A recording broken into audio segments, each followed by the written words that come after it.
television. You can start.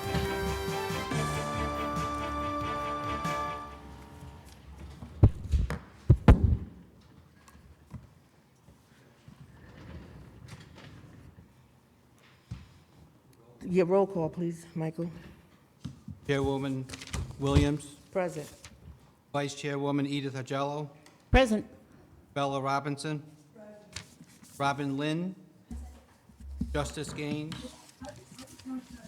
Charlotte Peters, Present. Dr. Philip Chan, Michael DeLauro, Present. Kyla Pecchia, Present. Elena Shee, Dele Ashero Brantley, Henry Banks, and Sidney Wardell. Present. Chairwoman, you have a quorum. Thank you. Today, we have another great presentation by an expert on some of the concerns that this commission is delving into and concerned about. So with that, I don't have any better introduction of you, Dr. Chan.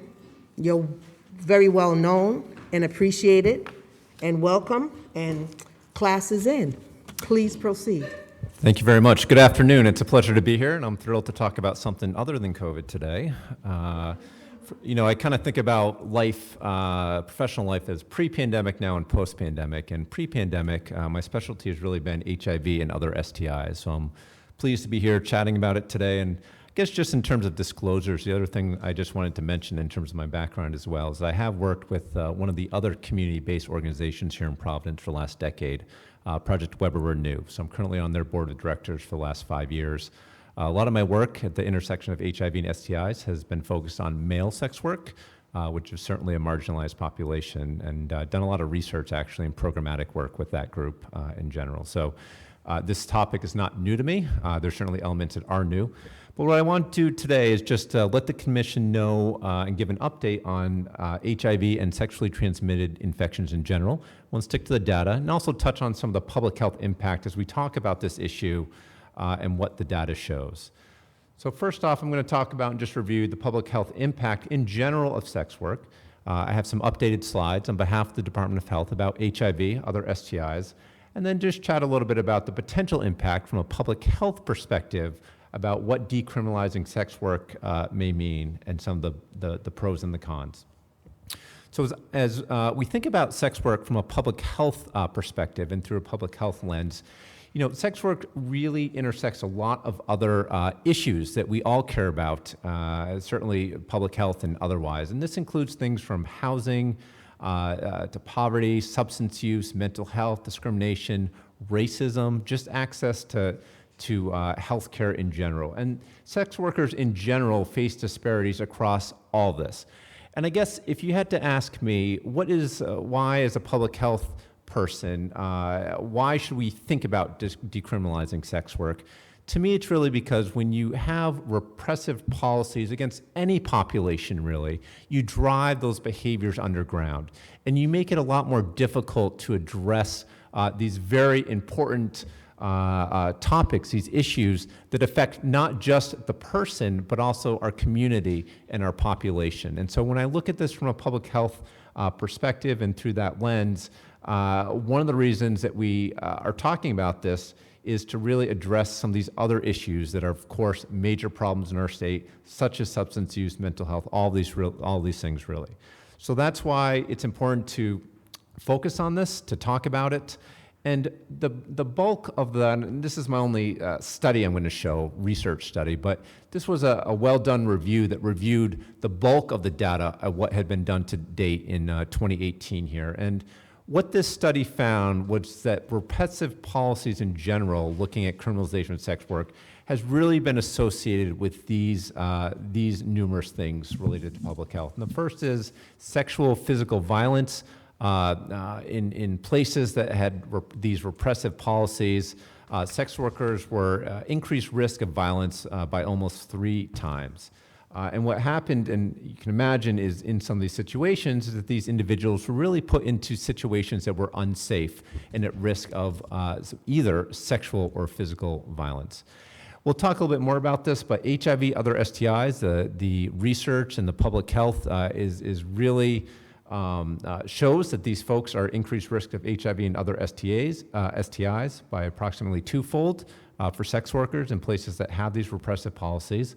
Related to that, condomless sex, these policies again associated with increased risk of condomless sex, which of course facilitates HIV, STI transmission, and even promoting some of what we spend a lot of times in public health talking about in terms of promoting condoms for folks that are having multiple sex partners, effective against preventing HIV and STIs. When you have some of these repressive policies, they discourage people from doing things like carrying condoms, like discussing these topics with your primary care physician so that they can provide the right sort of medical care that is for that person. And finally, just in general, some of these other policies do disrupt support networks, access to health care, as I mentioned, and in general, they just exacerbate existing inequalities that we see in our society in general. So I'm going to switch now and just chat a little bit about the HIV STI theme and present some of the data and an update on this in general. So the good news is that in general, when we talk about HIV, we've actually done pretty good as a state. Rhode Island in general is considered a low incidence state. There's high incidence places. We are not one of them, which is fantastic. Boston is, the rest of New England is not. So in general, across New England, Rhode Island, we're doing a fairly good job. And rates of HIV have remained relatively constant through the last 10 years here, and really for the last 10 to 15 years. You can see here that we tend to have about 70 to 80 new cases of HIV diagnoses a year, which is pretty good. And we as a state are really working on a number of initiatives to really get this to zero. And when we talk about getting to zero, it's really through routine HIV testing, really getting people tested. And that's recommended by all clinical guidelines, including the CDC at this time, is hopefully, most of you have had a sexual health conversation with your doctor, regardless of your background. It's really recommended that we make HIV testing routine. So that's the good news, is that we made a lot of good steps in terms of HIV. The bad news is that other STIs are really significantly increasing across the state. I mentioned 70 to 80 cases of HIV. Well, if you look at chlamydia, look where we are. Over 6,000 cases, 5,000 to 6,000 cases being diagnosed yearly for chlamydia. When we talk about chlamydia and gonorrhea, those are STIs that can have pretty severe complications, especially in people with vaginas and ovaries and uteruses. It can cause pelvic inflammatory disease. It can make one infertile. It can cause chronic pelvic pain. And the problem with these other STIs is a lot of them are asymptomatic as well. And so you don't know about these complications until many years later, and a lot of people can suffer some of these sequelae. So this is another reason why we push routine STI testing, and certainly when people have risk factors, one of which, of course, is engaging in sex work. And so people that do engage in sex work should be routinely screened for STIs. If people don't report that to the public, to their physician, their provider, then they may not get tested, and we see that happen all the time.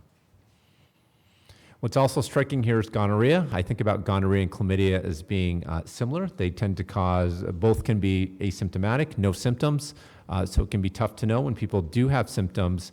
Can cause those severe things, both of them, which I mentioned.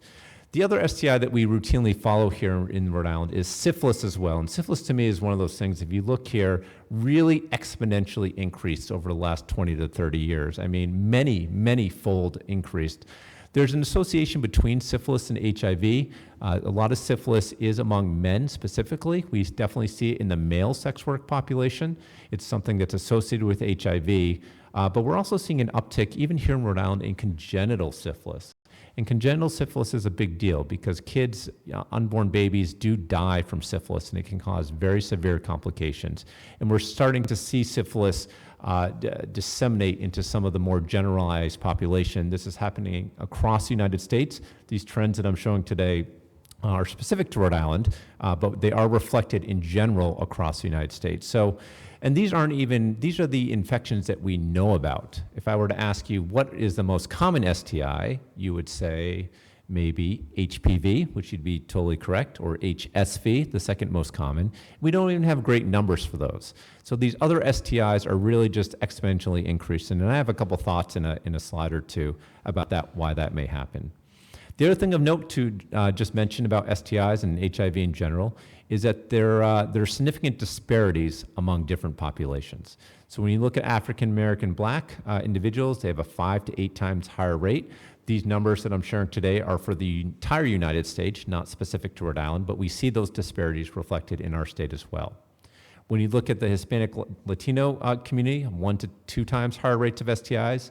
And when you look among the LGBTQ community, and specifically cisgender gay and bisexual men, you see dramatically higher rates of HIV, as well as syphilis, gonorrhea, et cetera. So pretty much a lot of these marginalized groups we can think of here have significant disparities, and all these to some degree overlap with sex work as well. Finally, I always get questions, thought I would include this slide, I always get questions of why are STIs increasing? And again, they're increasing across the US as a whole here. We do believe that it's a combination of both behavioral and infectious components. We know that folks in general are using condoms a little bit less. There's a number of reasons for that. Some of it is due to effective contraception. There's also pre-exposure prophylaxis for HIV prevention, a pill a day which prevents HIV treatment. So people in general are, we believe, using condoms left, and some of the evidence supports that, and also just HIV treatment. And that's one huge advance over the last 10 years in HIV in general, is that when someone is infected with HIV, one pill once a day, minimal side effects, people do really well. And once they get on their medications, they aren't transmitting HIV to other people in general. Huge advance for HIV in general. It's a fantastic thing, as is PrEP, but some of this does lead to decreased condomless sex, which can certainly facilitate STIs. The other thing too that we've been made aware, if I ask you, can you get STIs through oral sex? Many people may be less familiar with that, but the fact of the matter is that HIV is rarely, if ever, transmitted through oral sex, but these other STIs are commonly transmitted through oral sex. And in my experience in talking to my patients and hearing from people, people rarely use condoms for oral sex, ever. So we do believe that a lot of the STI transmission may be facilitated by oral sex as well, which can be fairly common in many different groups. We're also seeing an association, certainly with riskier sex in general, with substance use and addiction. I think that's something that's probably familiar to most of us here, but certainly many substances can facilitate and disinhibit, including alcohol, riskier sex. And all this, by the way, has been exacerbated really by the pandemic, certainly for substance use. So we're seeing some problems with that. If you notice the last couple graphs I showed, we did see a little bit of a dip in STIs in 2020 when we locked down. And people in general were probably, based on word on the street, is that people were generally having less sex partners in 2020. But things basically in 2021 and early experiences in 2022 are really taking off right where it ended in 2019, meaning dramatic increases still across the board in STIs. The other thing, too, is that there's less awareness about STIs and less concern in general. It's true that HIV, in my opinion, can be the most serious of the STIs. People can certainly die if untreated, and it progresses to AIDS. Again, with treatment, people generally do well and can lead normal, otherwise healthy lives, but you have to take that pill a day. Other STIs are much more subtle, and a lot of them are asymptomatic. In a few percent of people, you can see some of these severe complications, but they tend not to be life-threatening. People tend to worry less about these STIs. And as I mentioned, some of these behaviors which are less pertinent to HIV transmission, like oral sex, can certainly facilitate these other STIs. The other thing, too, that we've seen across the United States, as well as here in Rhode Island, is that these issues, when we talk about other STIs, tend to get less attention and less funding as well. So there's really just a fraction of funding being pushed into STI treatment, infrastructure in general. A lot more money has gone in to address HIV, but public health infrastructure is really limited in general to address STIs. And finally, my last slide here, and just to kind of summarize, and then happy to open it up to any questions, is that we know that STIs are significantly increasing across Rhode Island. There is evidence across multiple studies that repressive policies in general and criminalization of sex work can lead to adverse health outcomes among sex workers, including a higher risk of HIV and STIs. There's also some evidence suggests that removal of some of these criminal and administrative sanctions, if you will, for sex workers can improve the health of sex workers in general, access to care, and by proxy, the health of the greater community. But in general, regardless of this, we really need to improve access to health, frankly, for all people, including for sex workers in general. And that's just good medicine and it's good public health. So I'm going to stop there. Happy to answer any questions that are specific to any of this. But thank you all for your attention and your time. Dr. Chan, thank you so much, but I just want to kind of put some humor into this room. You mentioned that transmission in 2020 was low, and I say that, you know, that's a fact. Everybody was on lockdown, and most people, with the exception of those who didn't have a place to stay call home, were cooking and eating and fighting with the doggone refrigerator and getting fat. That's why it was low. But nevertheless, I appreciate your presentation, and I have a couple of questions with regards to, you mentioned the new HIV diagnosis by year were 7 to 10 cases per year? I'm sorry, about 70 to 80. Oh, 70 to 80. 70 to 80. Okay. I was gonna get happy there. I thought, you know, I'm like 7 a year. It's bad enough, but. And then you also mentioned about the gonorrhea diagnosis. You said it can cause serious illnesses, health issues. What are some of those health issues that having contracted that disease can cause on someone? Yeah, thank you for that question. So both gonorrhea and chlamydia have been associated in people with, especially in cisgender females, people with a vagina and uterus. These infections can ascend the reproductive tract, and they can cause things such as infertility, chronic pelvic pain, an infection known as pelvic inflammatory disease, among others. So these are very serious. Some of them ectopic pregnancy, where there's scarring of some of the reproductive tract, and so the baby potentially starts to develop outside of the uterus. These are things that can be life-threatening emergencies. And I see a significant number of patients that just have chronic pain from these. So these are all that happen in a subset of folks that get these infections, but are very serious complications. Would those complications also relate to syphilis, or they have a Syphilis different prognosis? Is a little bit different. So syphilis is what we would call a systemic disease. It's something that disseminates and goes all over.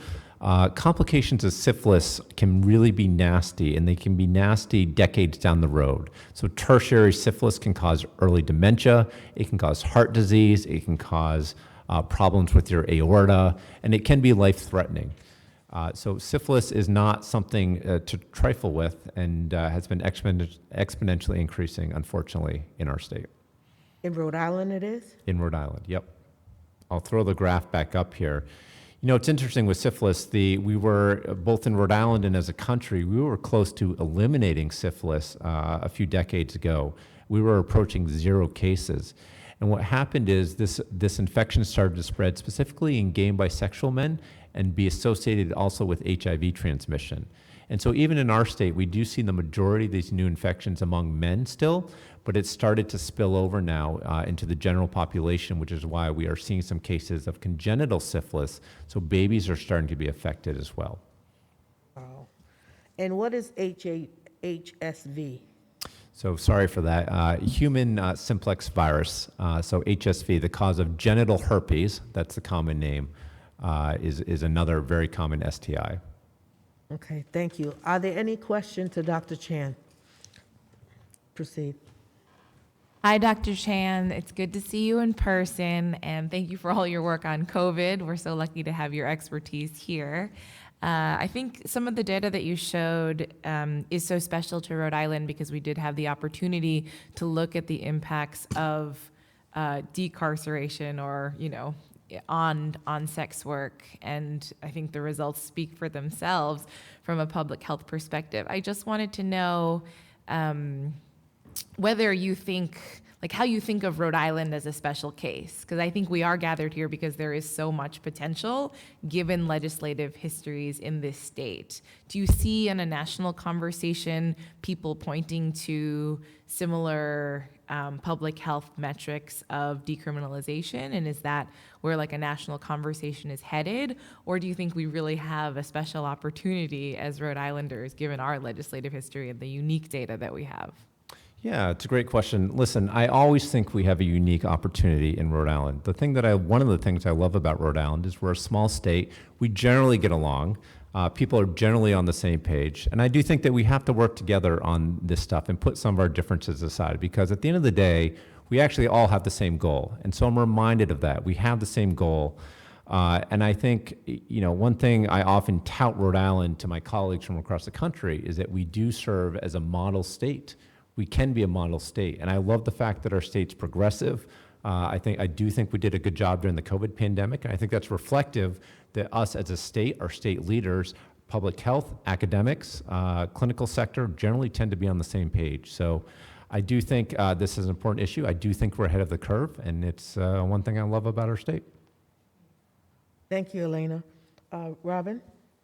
Yeah, thank you so much, Dr. Chan. I just have a question. You talk about repressive policies that lead to an increase in transmission of HIV and STDs. And so I was wondering if you could make that more specific. What exactly are those policies that, that lead to greater transmission, since that's, what we're tasked to talk about here today? Yeah, absolutely. I think that's a broad encompassing term, which I think is what you're hitting on.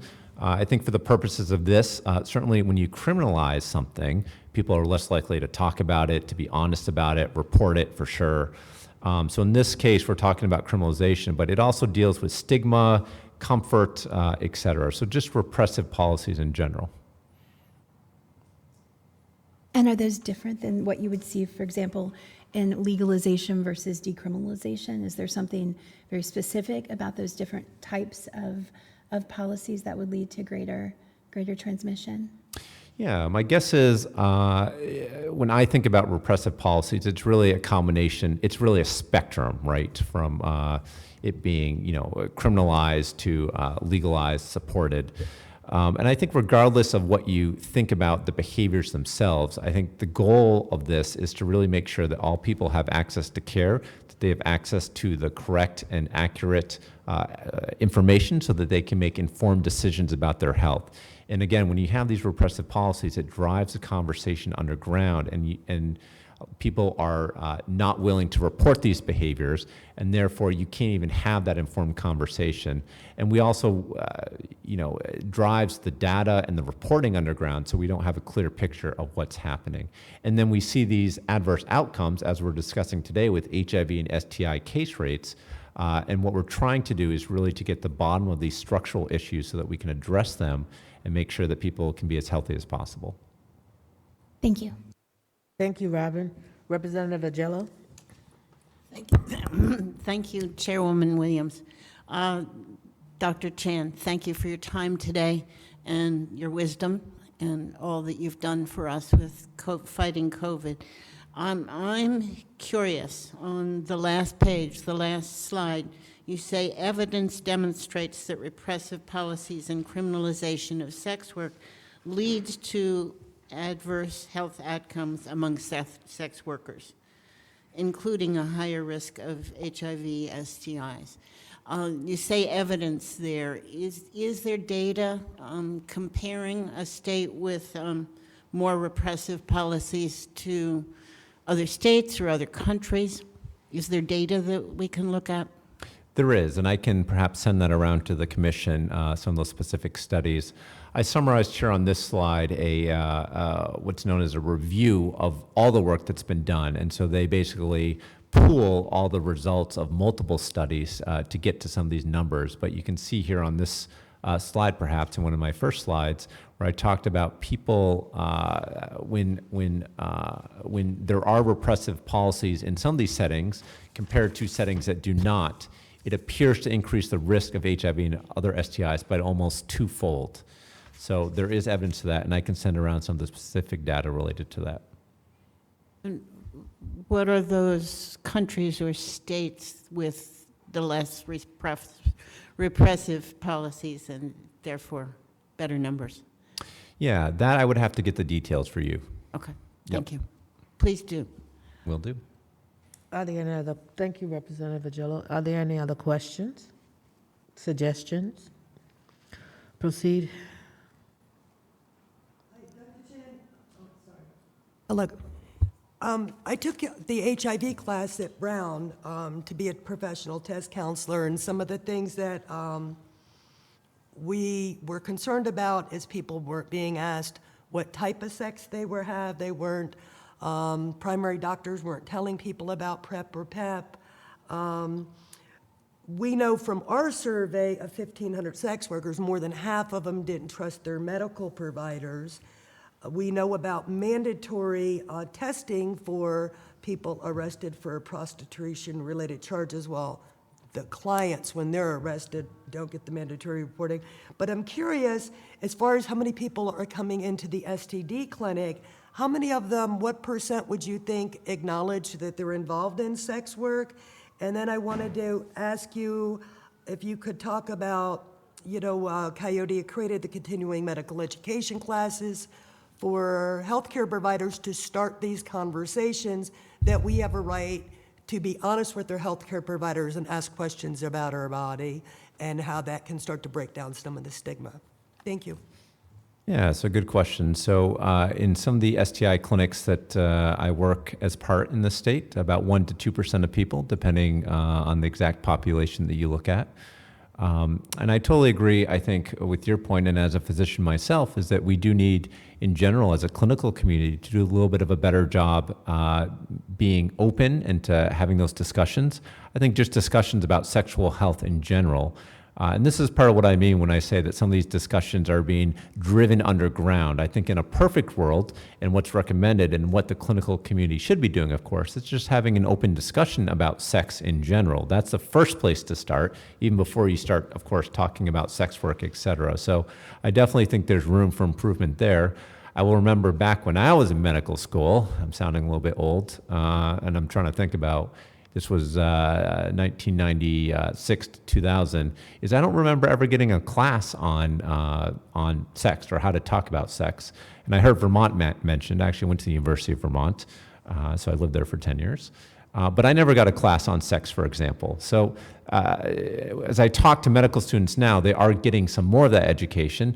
At the Department of Health, we certainly work with the providers and do a lot of training and didactic sessions about HIV, STIs, and just basic how to talk about sex. And I know because I give half those. But I do agree it's an important point to highlight, and that we can always do better, certainly as a clinical community.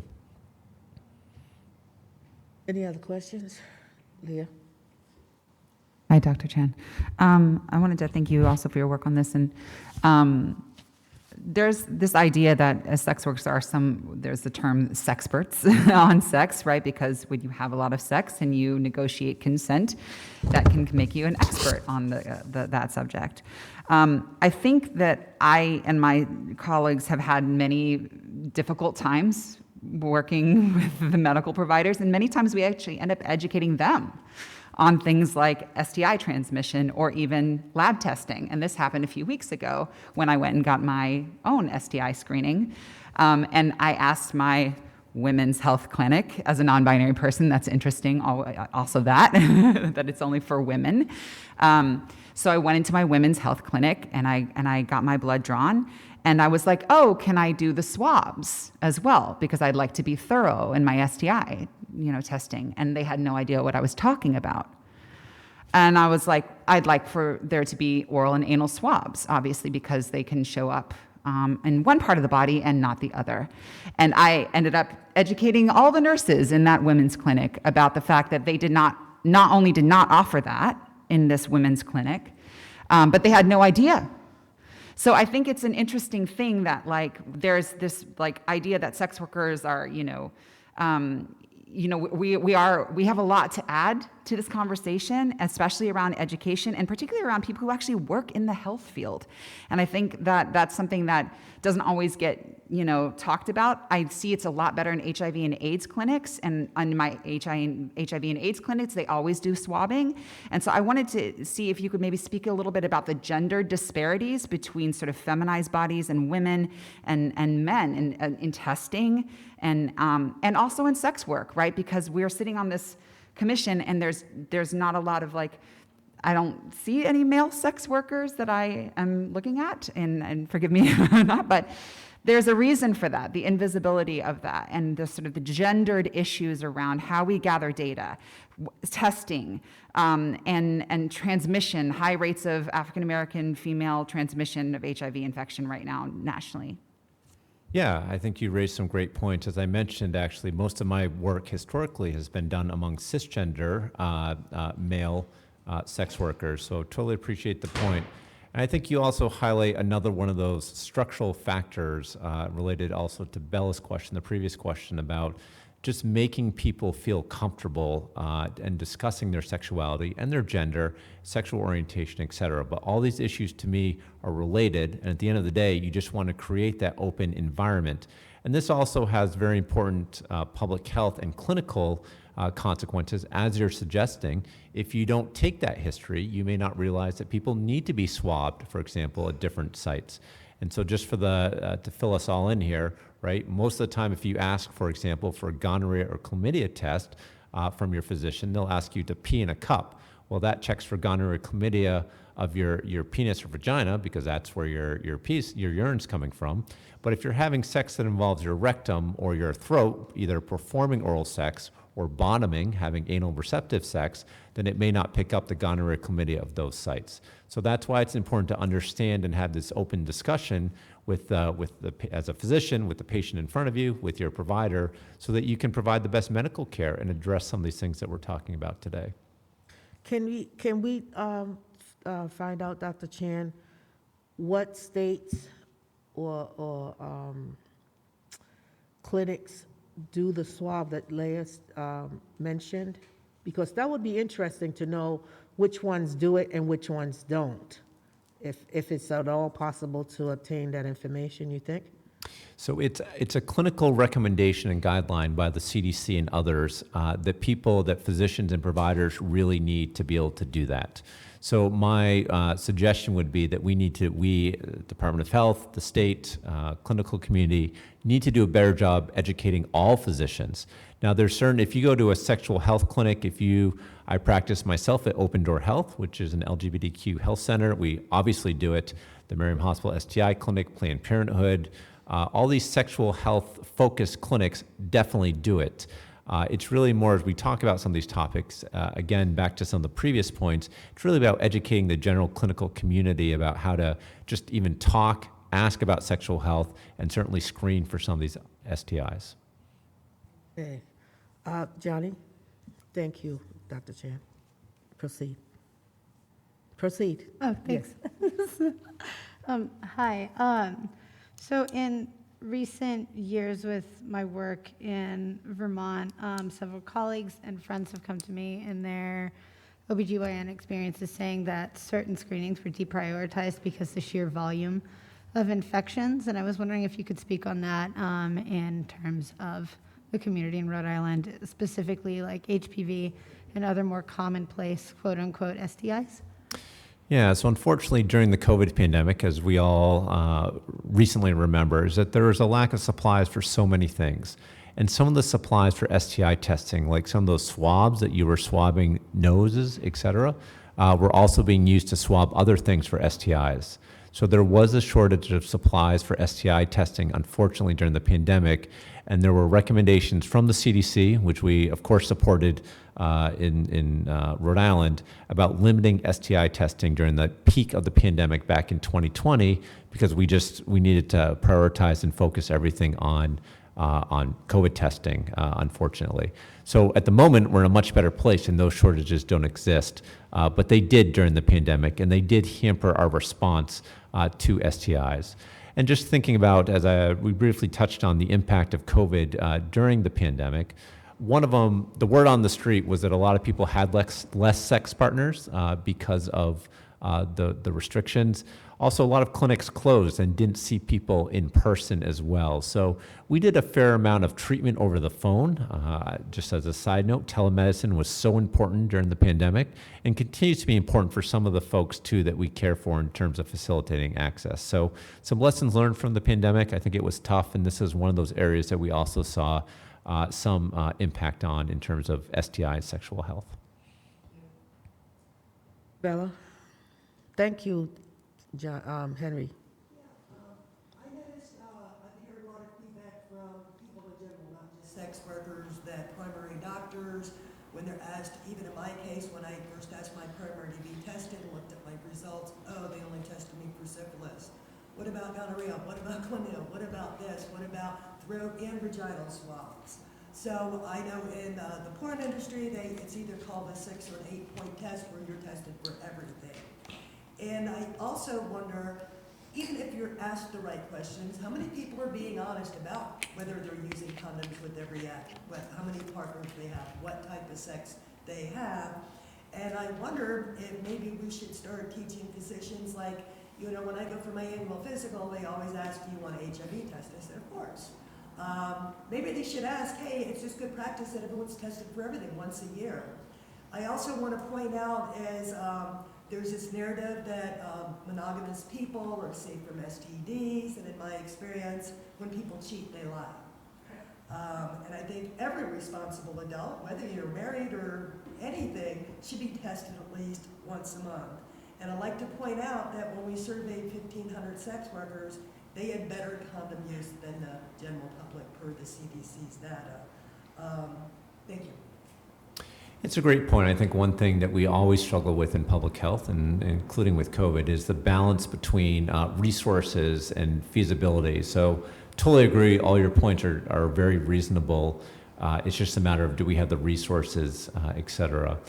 You know, I think one approach that I often use is I tell people who should be the type of person that should be screened for an STI. So instead of asking people all the time, if I'm worried they may not be reporting everything, I will say, well, for people that are having anal sex, for people that are performing oral sex, then we should really be doing a throat swab. Do you want a throat swab today? And that way you're not asking them for their exact behaviors. So there's some of the ways that you frame it, but I think at the end of the day, we really need, you know, in the ideal situation, and I think what I strive for is to really create that safe space for people to be willing to chat about their sexual health and not feel judged in a confidential and safe manner. Thank you, Dr. Chan. Any questions? Elena? What advice do you have for talking to opponents, so your own opponents in the public health field who can't possibly look beyond this abundance of data that says like destigmatizing, decarceral approaches are the way to go? But because I think overwhelmingly, like historically, people have continuously turned to threats of public health and, you know, deviant populations as vectors and threats of disease. And so that's why containment and policing are such popular interventions. But do you have any advice for us on how to communicate these better to people who you often find yourself in opposition with professionally and in your work? Yeah, I think I would remind people of something I've often said during the COVID pandemic, is that we really need to focus on the data and the science. And so the reason why we're talking about STIs is because they do affect the broader public. It's not just about you having an STI, although as a physician, yes, it is about you, but it's also about the broader public. So when we talk about, from the public health perspective, addressing these, you know, we need to get a handle on this, and it involves treating everyone.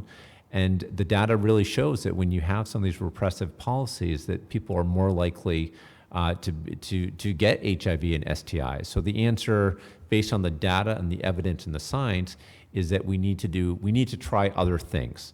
And we should always continue to evolve and learn and study what works, what doesn't work, and continue to improve. That's part of life and certainly part of public health. Any other questions? Dr. Shan, you're not getting away that easy, not that quick. Nothing that anyone wants to share? Go ahead, Henry. I guess if you were to enter another legislative space or anywhere where folks would be taking suggestions or maybe even accepting training on how to communicate, with the public when issues of sex work and STI exposure comes up in an appointment day to day.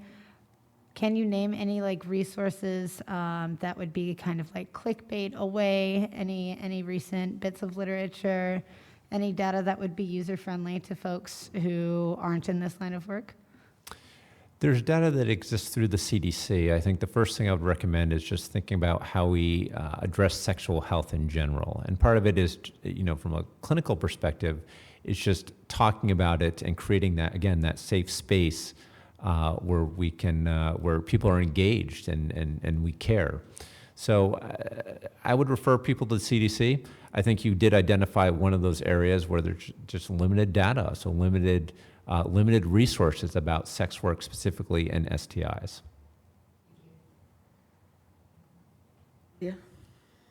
I wondered, I'm a public health person, Sue, so I love all of the gobbledygook, great words, but I wondered if there was a way in which that you and I could kind of talk through a little bit the real world reality of what happens when someone is marginalized and policed around their sexuality and how that looks for the layperson. Let's say you're my doctor and I come to you and I'm afraid of telling you all my sexual behaviors because I'm afraid that you're going to, one, judge me. I'm afraid if I have an anxiety disorder, it's going to trigger anxiety for me, right? What are the other issues that you see or feel as a physician with a patient that would prevent them from first disclosing? And then maybe we could talk about the real world impacts of what that happens on the outside, but just the fear of not even being able to disclose to someone who is legally bound not to share my information. I mean, this is the reality, because this is what has happened to myself and many of other sex worker friends. I know in my head that you can't share my personal information legally. But the reality, the real world reality of it is I'm going, are they going to take my kids? Is this somehow going to find its way into a lawsuit someday? Is there some HIPAA situation where my information of my sex work could be disclosed? These are all things that I think about because your sex work can be used to take your children away in legal court cases and these kinds of things. So there are all these little ways in which that sex workers have to think about the long-term reality of how our stigma and criminality can actually affect us down the road. If we have a partner, if we have a child, if we want to adopt, if I want to be a foster parent. All these things that may be closed off to me one day because of my sex work history. So I just wondered if you could maybe talk some real world realities of that.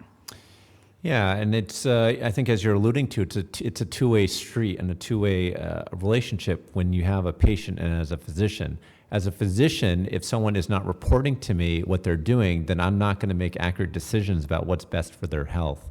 And so if someone's not reporting to me sexual activity, substance use, mental health, and all this has happened before, I found out, I've had some patients who I've taken care of for years that are, have addiction problems, and I had no idea. And that they seemed, I couldn't tell. And it's the same way for sex and different sexual behaviors, and certainly for sex work, is that if people don't report those behaviors to me, then I won't make the right decision about what's best for them. I won't even know. Henry? But how do we close the gap between organizations and health officials that do have kind of puritanical agendas? Because I feel like it's no secret that not only in Vermont, but certainly nationally, internationally, there are clinics that might pose as reproductive health organizations who are maybe religiously fueled or otherwise and pushing a certain pro-life agenda. And while HIPAA might on paperwork protect somebody, someone could go outside of office, hours as a concerned citizen and report, to Child Protective Services, et cetera. So how, what would be your recommendation moving forward to protect marginalized communities in those instances where they might find themselves in a place where the only care available is that with an agenda?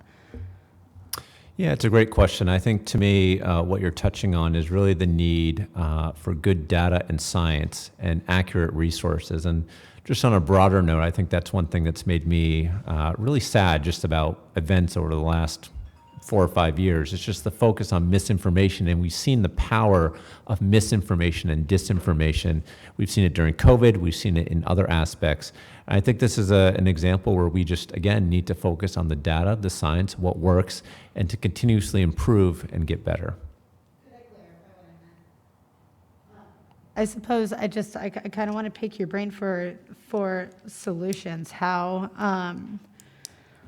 like, if you were to conceive of a protective measure in legislature, not so long ago, we were having conversations like this in New Hampshire, a protective bill of rights for sex workers to be able to seek medical care without discrimination.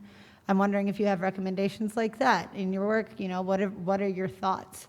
What decisions can we make in government entities to ensure that religiously oriented places of public health aren't tearing people's lives apart when they need to get tested and receive care?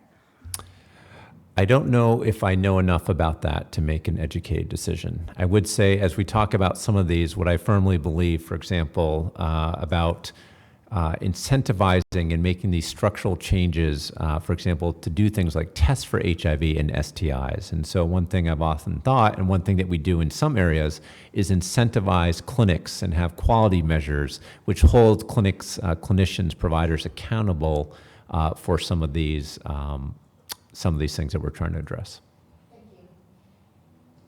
Bella? Representative Williams, if I may, I apologize. I have a couple minutes left and I have to head to another meeting that I unfortunately just can't miss. I understand. Bella, can you wait? So I understand with mandatory testing when you're arrested for prostitution-related charges, we've actually found test results in charging documents, which we were horrified. I remember in the case of Celeste Gabe out in California, there was a trafficking victim of several police officers. Her HIV status was projected out to the media in violation. So this comes into how many policies the government have created this system, like the anti-prostitution pledge that was struck down as unconstitutional after 10 years, where we didn't give other countries money for HIV and malaria if they wouldn't sign this pledge.